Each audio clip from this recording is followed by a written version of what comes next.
Today, let's talk about Israeli and Palestinian conflict, this story carved deep into the fabric of modern history. A struggle born from the competing dreams and traumas of two peoples.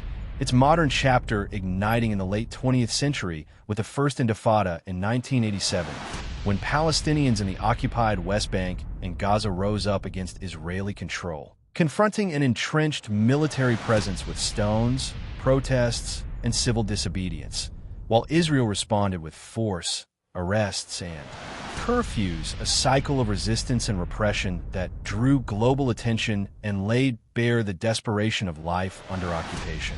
The Oslo Accords of the 1990s briefly promised a roadmap to peace, with handshakes on the White House lawn and speeches about two states living side by side. Yet the ink of optimism dried into the dust of shattered agreements as both sides accused the other of betrayal.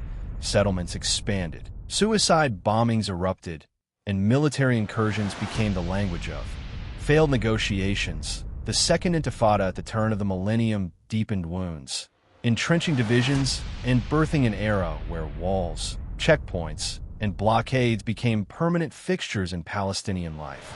Gaza, in particular, transformed into a sealed enclave, its borders controlled by Israel and Egypt, its economy strangled, and its people trapped in cycles of poverty and dependence. Each flare-up of violence leaving deeper scars. By the 2000s, Hamas had risen to power in Gaza. Its armed resistance and rocket fire met with devastating Israeli airstrikes and ground invasions, the humanitarian toll growing year by year. Today, the crisis has reached yet another harrowing climax. Israel has announced its planned seizure of Gaza City in a move framed as a decisive step to dismantle Hamas's capabilities, but which also risks triggering urban warfare of catastrophic proportions. Tanks rumble toward densely packed neighborhoods, the thunder of artillery echoing over crumbling streets where families huddle in fear. The United Nations warns that famine and starvation are imminent, particularly among Gaza's children, with malnutrition spreading rapidly in a place where clean water, food, and medical supplies are scarce. Images emerge of skeletal young faces, eyes too hollow for their years, mothers clutching infants who cry without tears, the blockade and bombardment severing the last lifelines to relief. International reaction is fracturing. Germany has announced an arms embargo on Israel, citing humanitarian concerns, a move that signals a widening split in Israel's traditional alliances.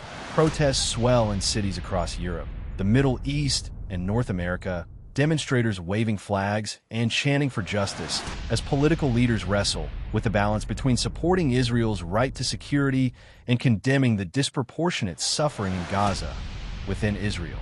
Political infighting compounds the crisis, with divisions over military strategy, public backlash to the mounting civilian toll, and fears of global isolation pressing heavily on the government. Yet in Gaza, the struggle is immediate, urgent, and visceral. Survival itself is the battle. The air thick with smoke and uncertainty. This latest war is not an isolated eruption, but the inevitable outcome of decades of failed diplomacy, broken promises, and an international community unwilling or unable to enforce lasting solutions. The tragedy is that history offers no shortage of warnings, yet each chapter bleeds into the next. Each ceasefire a pause before another escalation.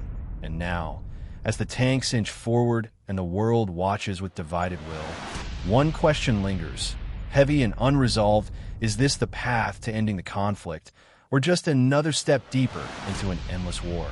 History is full of battles, but the greatest one is keeping their stories alive. Subscribe now and never miss the moments that change the world.